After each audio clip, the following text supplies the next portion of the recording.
Au nom du Père, du Fils, du Saint-Esprit. Amen. Seigneur Jésus, tu connais mon inconstance et mon infidélité. Tu sais combien je suis faible. Alors je demande en ton nom que notre Père céleste envoie son Esprit pour que quotidiennement je puisse entreprendre la lecture du catéchisme de l'Église catholique et que mon cœur s'ouvre à la tradition enseignée par ton Église, ma mère. Que je puisse ajuster toutes mes actions et mes œuvres à son enseignement.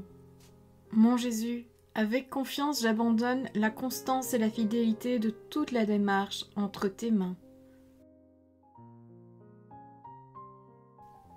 Que Saint Michel Archange et mon ange gardien protègent et défendent chaque moment quotidien consacré à cette lecture.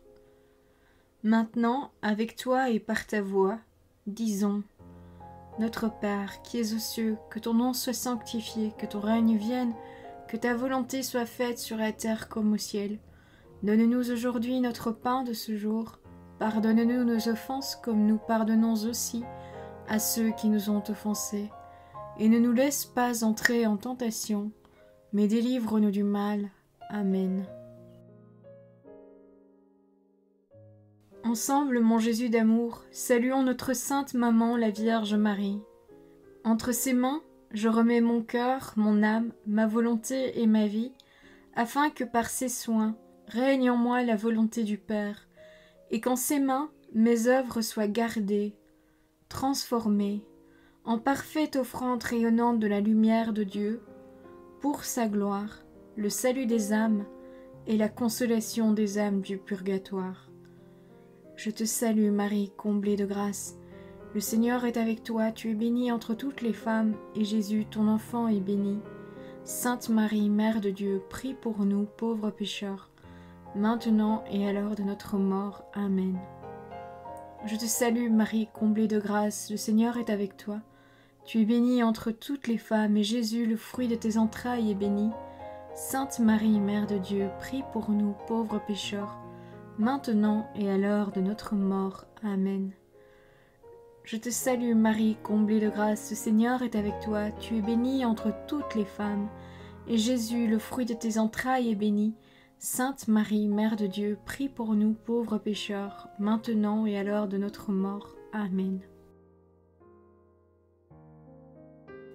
Ô Saint-Esprit, par l'intercession du cœur immaculé de la Sainte Vierge Marie, et par le cœur chaste de Saint Joseph, donne-moi un cœur doux, humble, pur, miséricordieux et charitable. Rends-moi docile à tes célestes inspirations, et prompte à y répondre.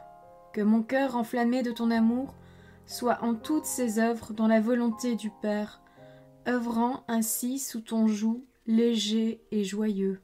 Père céleste, je fais ces demandes par les mérites, les œuvres et les souffrances de Jésus-Christ, ton Fils bien-aimé. En mon nom, au nom des âmes de ma famille, au nom des âmes de mes proches, au nom des âmes qui se sont recommandées à mes prières, au nom des âmes constituant ta Sainte Église, le pape, les cardinaux, les évêques, les prêtres, les religieux et religieuses, les laïcs, au nom des âmes qui ne te connaissent pas, des âmes des païens, des âmes des hérétiques, des âmes des apostats et des âmes froides. En tout temps, dans les siècles des siècles. Amen. Paragraphe 5. Le ciel et la terre. Numéro 325. Le symbole des apôtres professe que Dieu est le créateur du ciel et de la terre, et le symbole de Nicée-Constantinople explicite de l'univers visible et invisible. Numéro 326. Dans l'Écriture sainte, l'expression ciel et terre signifie tout ce qui existe, la création tout entière. Elle indique aussi le lien à l'intérieur de la création, qui, à la fois unit et distingue ciel et terre. La terre, c'est le monde des hommes. Le ciel, ou les cieux, peut désigner le firmament, mais aussi le lieu propre de Dieu, notre Père qui est aux cieux. Voir l'Évangile selon saint Matthieu, chapitre 5, verset 16. Et par conséquent, aussi le ciel, qui est la gloire eschatologique. Enfin, le mot ciel indique le lieu des créatures spirituelles, les anges qui entourent Dieu. Numéro 327. La profession de foi du 4e concile du Latran affirme que Dieu a tout ensemble, dès le commencement du temps, créé de rien l'une et l'autre créature, la spirituelle et la corporelle, c'est-à-dire les anges et le monde terrestre, puis la créature humaine qui tient des deux, composée qu'elle est d'esprit et de corps. Premier point. Les anges. L'existence des anges, une vérité de foi. Numéro 328. L'existence des êtres spirituels, non corporels, que l'Écriture sainte nomme habituellement anges, est une vérité de foi. Le témoignage de l'Écriture est aussi net que l'unanimité de la tradition. Qui sont-ils? Numéro 329. Saint Augustin dit à leur sujet: Ange désigne la fonction, non pas la nature. Tu demandes comment s'appelle cette nature? Esprit. Tu demandes la fonction? Ange. D'après ce qu'il est, c'est un esprit. D'après ce qu'il fait, c'est un ange. De tout leur être, les anges sont serviteurs et messagers de Dieu, parce qu'ils contemplent constamment la face de mon Père qui est aux cieux, voir l'Évangile selon saint Matthieu, chapitre 18, verset 10. Ils sont les ouvriers de sa parole, attentifs au son de sa parole. Voir le livre des psaumes, le numéro 103, le verset 20. Numéro 330. En tant que créatures purement spirituelles, ils ont intelligence et volonté. Ils sont des créatures personnelles et immortelles. Ils dépassent en perfection toutes les créatures visibles. L'éclat de leur gloire en témoigne. Le Christ avec tous les anges. Numéro 331. Le Christ est le centre du monde angélique. Ce sont ses anges à lui. Quand le Fils de l'homme viendra dans sa gloire avec tous ses anges, voir l'Évangile selon saint Matthieu, chapitre 25, verset 31. Ils sont à lui parce que créés par et pour lui, car c'est en lui qu'ont été créées toutes choses dans les cieux et sur la terre, les visibles et les invisibles.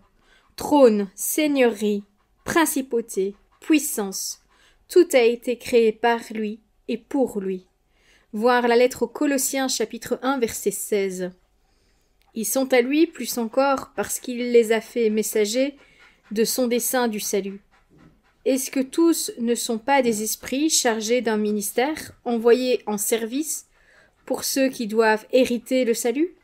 Voir la lettre aux Hébreux chapitre 1 verset 14. Numéro 332. Ils sont là, dès la création et tout au long de l'histoire du salut, annonçant de loin ou de près ce salut, et servant le dessein divin de sa réalisation. Ils ferment le paradis terrestre, protègent Lot, sauvent Agar et son enfant, arrêtent la main d'Abraham, la loi est communiquée par leur ministère, ils conduisent le peuple de Dieu, ils annoncent naissance et vocation, ils assistent les prophètes, pour ne citer que quelques exemples. Ainsi, c'est l'ange Gabriel qui annonce la naissance du précurseur et celle de Jésus lui-même. Numéro 333. De l'incarnation à l'ascension, la vie du Verbe incarné est entourée de l'adoration et du service des anges. Lorsque Dieu introduit le premier-né dans le monde, il dit que tous les anges de Dieu l'adorent. Dans la lettre aux Hébreux, au chapitre 1, verset 6. Leur chant de louange à la naissance du Christ n'a cessé de résonner dans la louange de l'Église. Gloire à Dieu, au plus haut des cieux, et paix sur la terre aux hommes qu'il aime. Voir l'Évangile selon saint Luc, chapitre 2, verset 14. Ils protègent l'enfance de Jésus, le servent au désert, le réconfortent dans l'agonie, alors qu'il aurait pu être sauvé par eux de la main des ennemis, comme jadis Israël.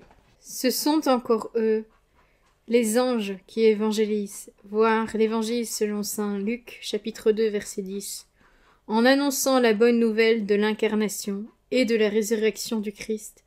Ils seront là au retour du Christ, qu'ils annoncent au service de son jugement. Voilà, je vous souhaite à tous une bonne et sainte journée, que le Seigneur nous bénisse tous et que nos anges nous guident, nous protègent et nous défendent tout au long de notre séjour en exil, afin que nous puissions aller avec eux adorer la face de Dieu. Soyez bénis, que le Seigneur nous bénisse tous, surtout, que la paix soit avec vous, au nom du Père, du Fils, du Saint-Esprit. Amen.